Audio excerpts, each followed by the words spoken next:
I guess people knew something was going to happen based on a little bit of the past. They've been fighting for a long time. They've been fighting for many, many decades. At 6 locations where the Indians attacked last night, unprovoked, the blatant aggression that they did, Pakistan has lost 26 civilians. India, has a right to defend itself. India has a right to retaliate. 22 अप्रैल 2025 का दिन कोई भी भारतवासी भूल नहीं सकता। जिस तरह से पहलगाम में आराम से बैठे टूरिस्ट को टारगेट किया गया टेररिस्ट की तरफ से, और उसकी जो जिम्मेदारी है वो सीधे तौर पर टीआरएफ ने ली। टीआरएफ लश्कर-ए-तैयबा का ही एक ग्रुप है और कहा जाता है उसे पाकिस्तान ही सपोर्ट करता है। अब उसे ओपनली ना एक्सेप्ट किया जाए, लेकिन कई तरह से ये प्रूफ हो चुका है कि पाकिस्तान ओपनली टेररिज्म को बढ़ावा देता है। कई प्लेटफॉर्म पे इस बात का सबूत आ ही चुका है। 22 अप्रैल को ये पूरी वारदात हुई। टोटल 26 लोगों को इसमें मारा गया, जिसमें 25 भारतीय थे, एक जो नेपाली वो टूरिस्ट थे। और उन सब का बदला जो आम भारतीय चाहते थे कि लिया जाए, और हर किसी ने शोक मनाया है अपनी तरफ से उन भारतीयों को जिस तरह से मारा गया, और हर कोई रोया है, हर किसी ने दुआएं की हैं उन परिवारों के लिए जिन्होंने अपने अपनों को खोया है। जिस तरह से उनके जो उनके मेन मेंबर थे, सोल अर्नर थे फैमिली के, उनको टारगेट किया गया, जो उनके बच्चे कभी भूल नहीं सकते, उसका बदला फाइनली 7 मई को भारत सरकार ने ले लिया है। 7 मई का दिन आज इतिहास में दर्ज हो चुका है, क्योंकि ये वो दिन है जब कहा कुछ और जा रहा था लेकिन एक्शन कुछ और हुआ, और पाकिस्तान को उम्मीद भी नहीं होगी कि इस तरह का एक्शन कोई भारत की तरफ से हो सकता है।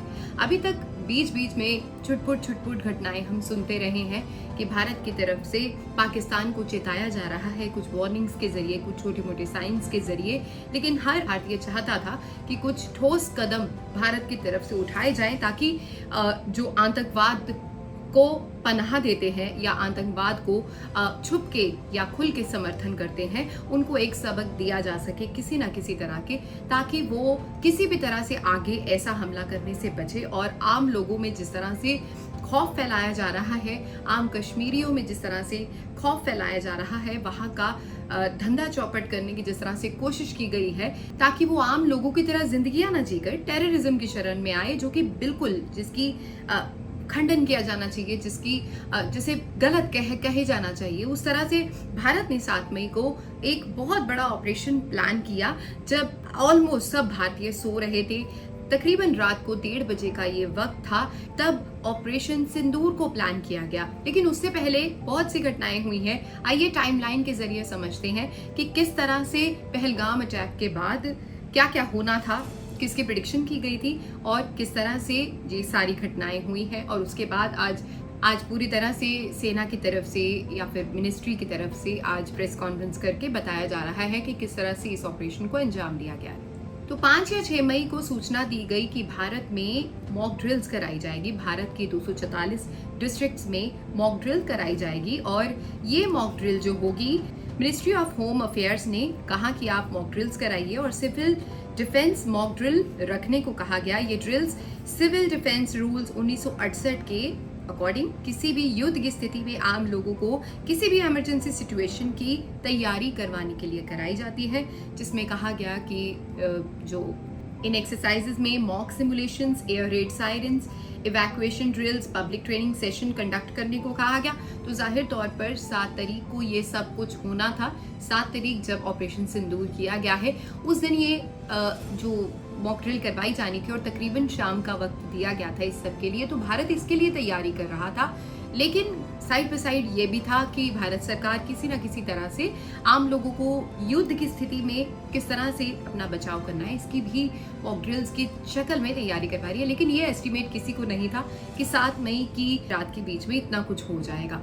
तो जहां पर आम लोग मॉक ड्रिल्स की तैयारी कर रहे थे, हर जगह मॉक ड्रिल्स के चर्चे थे, तो वहां पर भारत सरकार द्वारा तकरीबन 1:30 बजे 6 से 7 की रात के बीच मिडनाइट का टाइम, और एयर स्ट्राइक्स के जरिए बहुत सारे जो ऐसे ठिकाने थे जहां पर आतंकवाद का अड्डा जिसे कहा जा सकता है, उन अड्डों को निशाना बनाया गया है। और इसमें ऑपरेशन सिंदूर के तहत 9 terrorist base camps of Lashkar-e-Taiba, Jaish-e-Mohammed, JEM और हिजबुल मुजाहिदीन HM पाकिस्तान और पाकिस्तान ऑक्यूपाइड कश्मीर पीओके में ये किया गया है एक्टिविटी, और मल्टीपल बेस कैंप्स लश्कर तैयबा के मरकज आहे हदिद, बरनाला और सवाई नाला कैंप में मुजफ्फराबाद में ये सब अटैक किए गए हैं इंडियन फोर्स की तरफ से।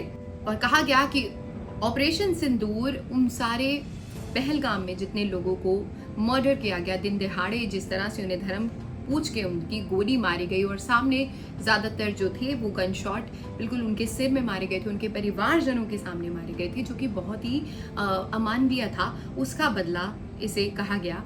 और उसके बाद रात को ही ये सारा एक्शन करने के बाद एक प्रेस रिलीज जारी हुई है। उस प्रेस रिलीज में ऑपरेशन सिंदूर के बारे में इंफॉर्मेशन मीडिया को भी दी गई है।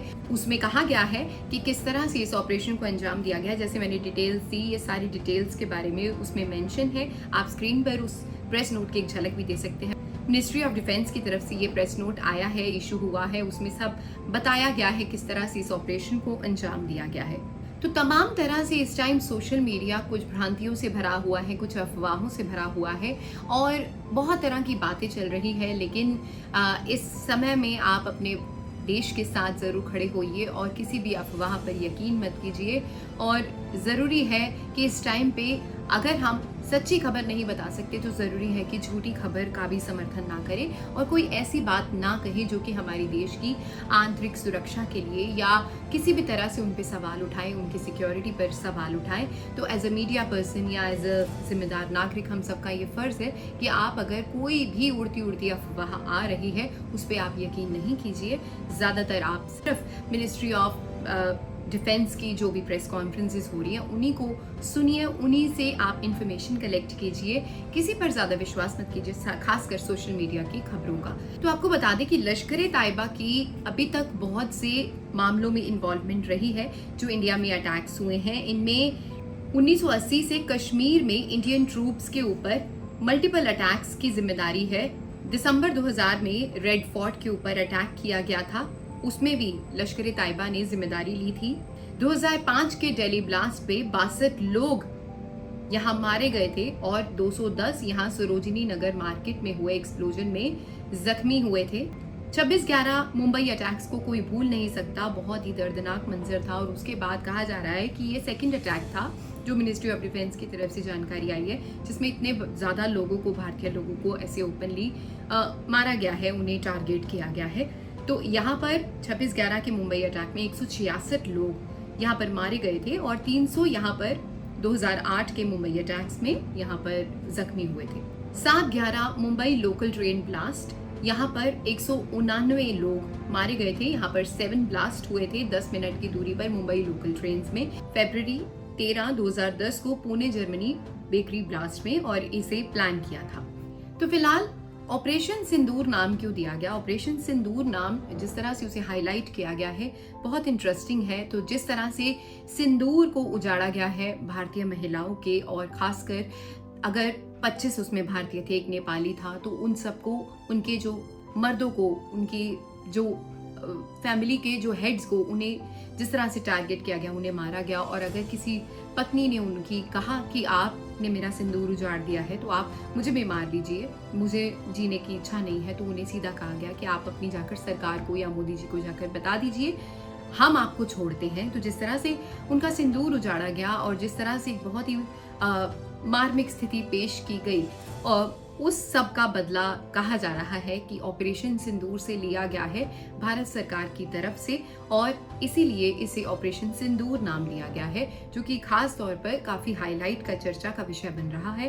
फिलहाल ये सारी आज हाईलाइट्स हुई हैं। अभी देखते हैं 7 मई अभी जो चल रहा है, इस दिन मॉक ड्रिल्स भी होनी है, तो किस तरह से आगे की कार्रवाई रहती है, क्योंकि अभी भी सोचकर बहुत कुछ चला जा रहा है। आगे लाइन ऑफ एक्शन क्या होगा, अभी भारत सरकार कुछ भी मीडिया के सवालों का जवाब भी नहीं दे रही। उनका सीधा कहना है कि अभी भी उनका कोर्स ऑफ एक्शन चल रहा है। तो अभी देखने वाली बात होगी आगे क्या होगा, और आगे सरकार आम लोगों को क्या अपील करती है इन दी सिचुएशन ऑफ इमरजेंसी। अगर ऐसा बनता है, भगवान न करे ऐसे हालात बने, लेकिन अगर बनते हैं तो उससे कैसे आम लोगों को जो है सिचुएशन से निकलना सिखाया जाता है। और खास तौर पर यहाँ बात है कि बॉर्डर स्टेट्स पर इस टाइम बहुत सुरक्षा बढ़ा दी गई है, जैसे पंजाब है, या फिर आसपास के जितने इलाके हैं जहां बॉर्डर्स लगती हैं पाकिस्तान के साथ, उनमें इस टाइम सिक्योरिटी अरेंजमेंट्स काफ़ी ज़्यादा कड़े कर दिए गए हैं। और साथ ही साथ जिस तरह से पहले पठानकोट एयरबेस पे भी टेररिस्ट घुस चुके थे, अभी कश्मीर अटैक हुआ है, बहुत सारी सिचुएशन से आगे निपटना आसान नहीं होगा, लेकिन उम्मीद की जाए और सरकार पर भरोसा किया जाए कि सरकार सारी सिचुएशन से निपटने में सक्षम है, आगे प्रूव कर चुकी है सरकार। पुलवामा अटैक के बाद भी बदला लिया गया था और अभी भी एक कोर्स ऑफ एक्शन हुआ है। लेट्स सी, लेट्स होपफुल कि भारत के लोगों के लिए सब बेटर होगा, बेटर सिचुएशंस बनेंगे और आगे वॉर के हालात जाहिर तौर पर कोई नहीं चाहता, लेकिन सबक मिल गया होगा कि किस तरह से अगर आप अटैक करेंगे, कहीं घुसकर मारेंगे, आम लोगों को तंग करेंगे तो उसका अंजाम क्या हो सकता है। आज की रिपोर्ट में इतना ही। आपके लिए हैं कोई सजेशन है और सब्सक्राइब का बटन जरूर दबाइए। जय हिंद।